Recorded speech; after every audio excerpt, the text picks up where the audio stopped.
Marole soifua talaflava o talafo o le radio Samoa le amatangfoi o le nei wā yaso. Momoatu mai Amerika ma sa sae tu te tonu, whai maini poti rata mai le CNN ua tāro sanga le Pentagon i le vaenga o le puipuinga le atunu ina ia whaatele ina le sapalai o loa e ngā osia ia ma ua vai le whaititia au iai pēr le atunu i le taua ma Iran. O whaeroa le CNN o le mataupu lea e leo fia i le presidente o Amerika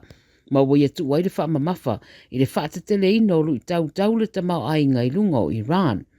Wari patia mai te Iran o le taitai o le atunu ua ia suia le taitai au o le vaenga tau le puipuinga po le security chief ai whaato atasi le aso talo na whaeroa le taitai au o iei nei o Baga Salgada a ia inga mo le toe tatalai o le Strait of Hormuz. O whaeroa mai le isi li pote whaapea o le Houthi militant group o lato whaia ni usios whainga fau whaasanga i vaenga au o Saudi Arabia i Yemen. O lo fina wane te Iran ia Amerika ia tau fia loa na o swainga ia Iran ma whaamuta ma le poloka ina o lato wafu ma ave sea mai vaenga awa Amerika mai Iran. E o mai le temne o taria se isi li poti le tamai i le nei mata upu. Israelu ma Amerika e le o talia ina le pāremia o Israelu Benjamin Netanyahu le fuafuanga mo sa whire mua Amerika po le peace plan e pe ona whaeroa atu talua nei mo Gaza. Whai mai Netanyahu se i vangana lava wa avesea uma upenga le Hamas o na whatoanga i ese mai foi leo vai ngā awa Israelu mai lea whai tū. O whamtaranga ia wari iputia le CNN i le siria nei marewa yaso, talua na fola e Trump, wa iei se tūlanga wo iei whiutana inga, malana port of peace, ma vaenga se furumara rima na whaalauloa e whaatuma winaida no fufire mo.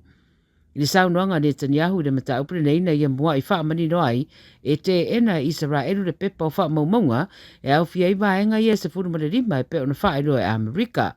Whai mai le pāremia e le ma whai o nanga i ese mai vai ngā awa Israelu mai Gaza, se i vanga nā lava wawe sea uma ia le Hamas mai lea whaai tū. Ma o whai lo fo e Netanyahu o le teimi a tolo a vea ia ma pāremia e le whaatu i na lava se steto Palestina i Gaza po le West Bank foi. O le teimi nei o lo no foi e vai ngā awa Israelu siria i le awha o Gaza ma o lo fia whaalau tele foi a lātou pūlenga i isi whai tū. I Saina, e siri e miliona tangata o le atunu uawe sea mai o lātou whale le tū sa sae o Saina, e awhia i Shanghai, ona o le typhoon o Dolphin, wa awhia i le atunu. Whairoa le BBC e o le malosi o matangi le se rauri masul kilomita le tū rā, a wa awhia i wheo inga le ngata le rau ele, e whape fo i whainga maranga i le ea, e mai se lawa i Shanghai. Wa tui nai ma se rapta inga i tangata e whaatatau le malosi o le typhoon, na mātai wina fo i le tau ana le lale tau whaititi o le malosi, ma wa whaaturanga i o se wha, ma lo whaasolo i nā whai nai le o ngā tutonu o le atunuu. O lapta i a fo i le toa tele i ti munga mamafa, e o noa awhiai i lo longa masolonga ele ele. Wa lapta i fo i tangata i a whaititi le whewa i whafo fale, ma wa tāpunia le tele o māta anga i māsani o nanga i ei mai moa ngā tūlisi, ma tangata tā whawhau mai moatu i reitu o Saina. I le Pasifika, e to ono tangata sairunga se waa na tausa i diai o ngā sami o fiti, ua maua nei ma o lato umalo o saunga le mu na maua le waa lele le Air Force New Zealand.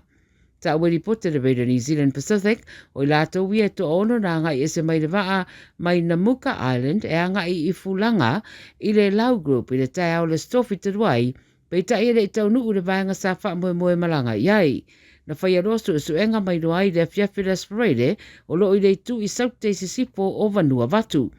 Whainga tanga ruenga la vea iono o le so o le sami, ma sa ave natu uma i lato wia i le wharamai mo siaki, a o le i whamatu watu o lato ainga. Watu ina fo i lama le lapta inga i tangata i a wha e tete, ma i a siaki fo i le tūlanga o le taua o le ianga i le sami, e me se lava pe a whai e yeini lapta inga i le tau winga lolo wā, e au lava o nau tangia. Tana mulimuli ma le atu Solomona, wa fola le pāremia o le atu Solomona Matthew Whale, wa amata nei le iloilonga o le marienga tau le puipuinga alo nā tunu umasaina. Whai mai le pāremia e pēna riputia le Radio New Zealand Pacific, o lo whaatanga ia o na whai tau le marienga o le rua whelua i le mai o le aso e tasi na whai aile whonu tanga aloa ia i Canberra, i le masina o meo le tausanga nei lava, ai whato a mai ato fia o ia e whai ma pāremia. whae roe ri pānimi e le le iona wha lau roa tūlanga o wha maunga o le marienga le nei le teimi a avea o ia mataitai o le tuangai ai le tatau launa to e tupu le tūlanga.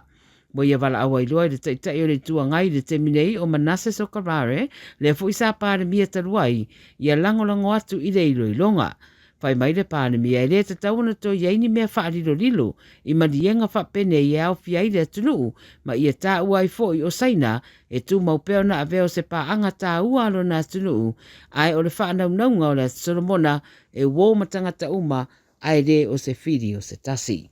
O tala nā le video sa momo lau wha fonga mai le amatanga le nei vai aso manuia ngā ruenga o whenga iai.